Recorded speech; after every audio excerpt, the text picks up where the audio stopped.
ठाणे शहरात काल झालेल्या मुसळधार पावसामुळे वंदना बस स्थानक आणि महापालिका मुख्यालयासमोर मोठ्या प्रमाणात पाणी साचलं. या साचलेल्या पाण्यामुळे नागरिकांना मोठ्या त्रासाला सामोरं जावं लागलं.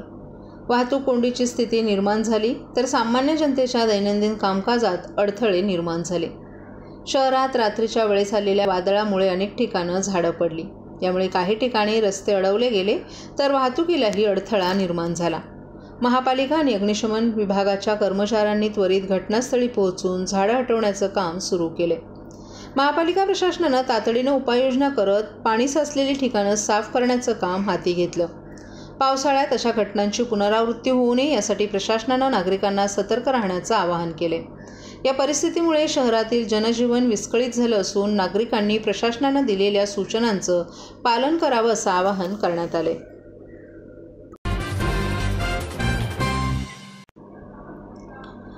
गावंडबाग येथील फुटबॉल टर्फमध्ये खेळत असताना अचानक आलेल्या वाऱ्यामुळे पत्रे उडून मोठा अपघात झाला. या दुर्घटनेत 2 जण किरकोळ आणि 5 जण गंभीर जखमी झालेत. जखमींना त्वरित बेथनी हॉस्पिटलमध्ये उपचारार्थ दाखल करण्यात आले. प्राप्त माहितीनुसार खेळाडू फुटबॉल टर्फमध्ये खेळत असताना अचानक आलेल्या वादळामुळे पत्रे उडाले. यामुळे अनेक खेळाडूंना गंभीर जखमी होण्याच्या घटना घडली. स्थानिक लोकांनी त्वरित मदत कार्य सुरू करून जखमींना उपचारासाठी बेथनी हॉस्पिटलमध्ये दाखल केलं. या दुर्घटनेची माहिती मिळताच आमदार प्रताप सरनाईक त्वरित हॉस्पिटलमध्ये पोहोचले. त्यांनी जखमींची विचारपूस करून त्यांना आवश्यक ती सर्व मदत करण्याचं आश्वासन दिले. हॉस्पिटल प्रशासनानं दिलेल्या माहितीनुसार जखमींची प्रकृती स्थिर आहे आणि त्यांच्यावर योग्य उपचार सुरू आहेत. घटनास्थळी पोलिसांनी पाहणी केली असून अपघातांच्या कारणांची चौकशीही सुरू केली आहे. गावंडबागला एक फुटबॉल टर्फ आहे. त्या ठिकाणी ही मुलं नेहमीप्रमाणे सराव करत होती. मॅचेस फुटबॉलच्या त्या दररोज खेळत असतात. तर बाजूला रौनक पार्क फेज 2चं एक इमारत आहे. त्या इमारतीच्या वरती जी पाण्याच्या टाकीला लागून एक पत्र्याची शेड होती ती वादळी वाऱ्यामुळे उडून त्या ग्राउंडवर आली आणि मुलांवर आदळली आणि प्रामुख्याने 7 मुलं जखमी झाले. 4 मुलं साधारणतः थोड्याफार प्रमाणात त्यांना मार लागलेला आहे, पण 3 अत्यवस्थ आहे. तर त्यांना पूर्णतः मदत सहकार्य करावं अशी विनंती मी हॉस्पिटलच्या प्रशासनाला केली. मुख्यमंत्री एकनाथ शिंदे साहेबांच्या कानावर ही घटना टाकलेली आहे. त्यांनी स्पष्टपणे सांगितलं की हॉस्पिटल प्रशासनाला सूचना द्यायला पाहिजे की ज्या मुलांच्या पालकांना कुठल्याही प्रकारे त्रास होता कामा नये. जेवढे मोठ्यात मोठे सर्जन काही जर ऑपरेशन वगैरे करायचं असेल तर त्यांनी मागून घ्यावे आणि ह्या ठिकाणी सगळी व्यवस्था करावी. त्यामुळे पालकांनी घाबरण्याचं कारण नाही. शासनाच्या वतीने आणि ह्या भागातील नगरसेविका प्रशासन व आमदार सर्वतोपरी पालकांच्या बरोबर आहोत आणि जेवढं सहकार्य करता येईल तेवढं सगळं सहकार्य या विद्यार्थ्यांना आणि प्रामुख्याने या खेळाडूंना त्यांच्या पालकांना करण्याची भूमिका आमची राहील. तर अनेक ठिकाणी पावसामुळे झाडं कोसळली.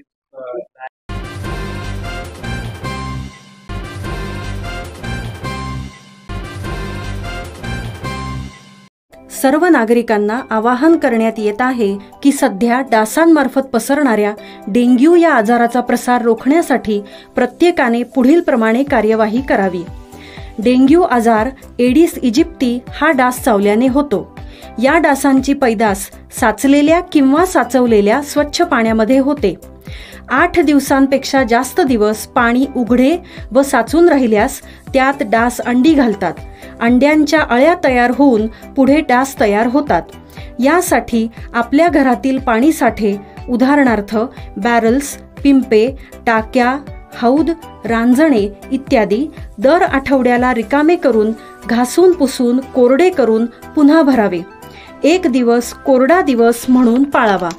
पाणी साठ्यांना घट्ट झाकणे बसवावीत किंवा जुनी साडी, चादर, धोतर यांनी बांधून झाकून ठेवावीत, म्हणजे डास त्यात जाऊन अंडी घालणार नाहीत. घराच्या गच्चीवर, आजूबाजूला, अंगणात कोठेही पाणी साचू देऊ नये. भंगार सामान उघड्यावर टाकू नये. उदाहरणार्थ टायर्स, प्लास्टिक सामान, कुंड्या, टाकाऊ वस्तू इत्यादी. अशा सामानात पावसाचे पाणी साठून त्यात डेंग्यूच्या डासांची पैदास होते.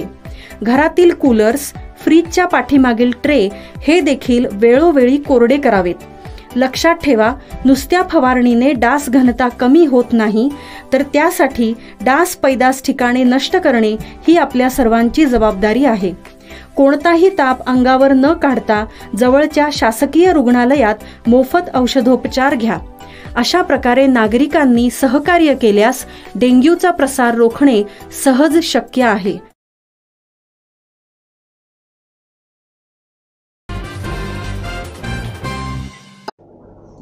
ठाणे जिल्हाधिकारी कार्यालय आणि समर्थ प्रतिष्ठान यांच्या संयुक्त विद्यमानं शनिवार आणि रविवार असे 2 दिवस मोफत दाखले वाटप शिबिराचं आयोजन करण्यात आलं होतं. फ्लॉवरवेली येथील राष्ट्रवादीच्या मध्यवर्ती कार्यालयात हे शिबिर आयोजित करण्यात आलं होतं. विद्यार्थी आणि आजी आजोबांनी या शिबिराचा लाभ घ्यावा असं राष्ट्रवादी काँग्रेसचे प्रदेश प्रवक्ते, ठाणे व पालघर समन्वयक, ठाणे जिल्हा अध्यक्ष आनंद परांजपे आणि प्रदेश सरचिटणीस अल्पसंख्याक निरीक्षक नजीब मुल्ला यांनी केलेल्या आवाहनाला अनेकांनी उत्स्फूर्त असा प्रतिसाद दिला. विद्यार्थ्यांना लागणारे अधिवास अर्थात डोमेसाईल दाखला, उत्पन्नाचा दाखला, रहिवासी दाखला, त्याचप्रमाणे आजी आजोबांना लागणारा ज्येष्ठ नागरिकत्वाचा दाखला हे दाखले काढून देण्यासाठी ठाणे जिल्हाधिकारी कार्यालयाची आणि समर्थ प्रतिष्ठानची संपूर्ण टीम यावेळी राष्ट्रवादी काँग्रेसच्या मध्यवर्ती कार्यालयात दिवसभर उपस्थित होती. मोफत दाखले वाटप शिबिरात उपलब्ध होणारे दाखले आणि त्यासाठी लागणारी आवश्यक कागदपत्र यांच्यासह अर्जदारांनी उपस्थित राहावं. तसंच शिबिराच्या ठिकाणी तपासणीकरिता सर्व मूळ कागदपत्र सोबत आणणं आवश्यक असल्याचंही आवाहन करण्यात आलं होतं. यंदाचं शैक्षणिक वर्ष सुरू झालं असून विविध दाखले मिळवण्यासाठी नागरिकांना तहसीलदार कार्यालयात पायपीट करावी लागते.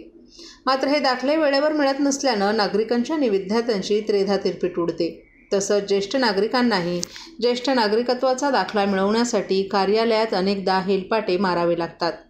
ही अडचण लक्षात घेता राष्ट्रवादीच्या वतीनं या शिबिराचं आयोजन करण्यात आलं होतं. यावेळी काही जणांना ऑन द स्पॉट दाखल्यांचं वितरण करण्यात आलं, तर काही जणांना येत्या 8 दिवसात दाखले प्रदान करण्यात येणार आहेत. या शिबिरात नागरिकांना आणि विद्यार्थ्यांना विनाशुल्क दाखले प्रदान करण्यात आले असून अशा पद्धतींच्या शिबिरांमुळे नागरिकांना एकाच छताखाली विविध दाखले मिळत असल्यानं आयोजकांचा नागरिकांनी आणि विद्यार्थ्यांनी आभार व्यक्त केले. दाखले वाटप केले, काय काय समाविष्ट आहे? जिल्हाधिकारी कार्यालय आणि समर्थ प्रतिष्ठानच्या वतीने 22 जून 2024 आणि 23 जून 2024 सकाळी 10 वाजल्यापासून 5 वाजेपर्यंत राष्ट्रवादी काँग्रेस पक्षाच्या फ्लॉवर व्हॅली येथील मध्यवर्ती कार्यालयामध्ये हा मोफत दाखल्याचं शिबिर आम्ही ठेवलेलं आहे. याच्यामध्ये रहिवासी दाखला, अधिवास दाखला, ज्येष्ठ नागरिक आणि उत्पन्नाचा दाखला हे 4ही दाखले मोफत ठाणेकरांना आम्ही देतोय. माझी आपल्या चॅनलच्या माध्यमातून विनंती आहे की ॲडमिशन्स चालू आहेत. माझ्या तरुण मित्रांनी एज्युकेशनसाठी हे लागणारे दाखले आहेत, हे आवर्जून येऊन इथनं घेऊन जावेत. मोफत आपण हे सगळी प्रक्रिया ठेवलेली आहे. आणि माझे आजी आजोबा जे आहेत की आत्तापासून सकाळपासून जवळजवळ 67-68 ज्येष्ठ नागरिकांनी या दाखल्याचा शिबिराचा फायदा घेतलेला आहे. इथे या 2 दिवसासाठी आम्ही हे मोफत दाखले शिबिर ठेवलेलं आहे आणि ठाणेकरांनी याचा फायदा घ्यावा हेच आवाहन मी आपल्या चॅनलच्या माध्यमातून सगळ्यांना करतो. दाखले किती तारखेला भेटणार? आज आणि उद्या आम्ही दाखले अपलोड करतोय. 2 जुलैला सायंकाळी 5 ते 9 मध्ये राष्ट्रवादीच्या या मध्यवर्ती कार्यालयामध्ये आपली पावती घेऊन या आणि आपला दाखला घेऊन जा.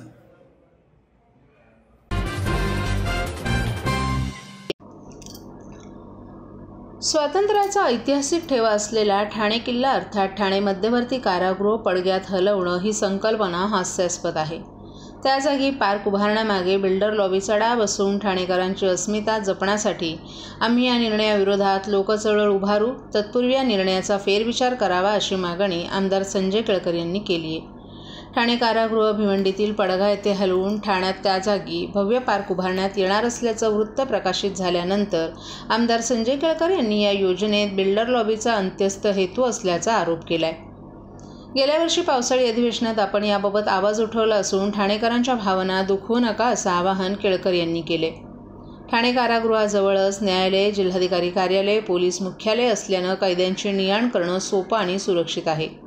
अशावेळी हे कारागृह 20 ते 25 किलोमीटर दूर असलेल्या भिवंडीतील पडघा येथे उभं करणं हे हास्यास्पदच आहे. तेथून कैद्यांची न्यायालयापर्यंत ने-आण करताना प्रचंड वाहतूक कोंडीचा सामना करावा लागणार आहे. असं असताना कारागृह हलवण्याचा निर्णय घेणं हे संशयास्पद वाटतं असं मत केळकर यांनी व्यक्त केले. कारागृहाची कैदी क्षमता 4,000पर्यंत असताना येथे 10,000च्या आसपास कैदी आहेत. त्यामुळे येथील यंत्रणेवर आणि सुविधांवर ताण पडतो. त्यामुळे येथे शेतीसाठी असलेल्या जागेवर विस्तारित बहुमजली कारागृह उभारण्याबाबत येथे नियुक्त झालेल्या अधीक्षकांनी वेळोवेळी प्रस्ताव दिलेत. त्यामुळे या जागेवर विस्तारित बांधकाम केल्यास अतिरिक्त ताण दूर होऊ शकेल. या उपरही गरज भासल्यास भिवंडीत विस्तारित कारागृह उभारता येईल. त्यासाठी हे ऐतिहासिक आणि ठाणेकरांना प्रेरणादायी कारागृह अर्थात ठाणे किल्ला पाडून भव्य पार्क उभारण्याची गरज नसल्याचं मत आमदार केळकर यांनी व्यक्त केले. ठाण्याचा मानबिंदू असलेला आणि अपघातात उद्ध्वस्त झालेला अशोक स्तंभ नव्यानं उभारण्यात आला. येथील हेरिटेज असलेल्या टाऊन हॉलचंही नूतनीकरण करण्यात आलं. मुंबई ठाणे या मार्गावर धावलेल्या पहिल्या रेल्वेचं इंजिन ठाणे स्थानक परिसरात आणण्यात आलं. या कारागृहात म्युरल्सच्या रूपानं इतिहास जागवणाऱ्या स्मारकाचं काम प्रस्तावित आहे. ठाण्याची ऐतिहासिक ओळख जपण्यासाठी आपण सतत प्रयत्नशील असून त्यास ठाणेकरांचा पाठिंबा मिळत असल्याचंही केळकर यांनी स्पष्ट केलंय.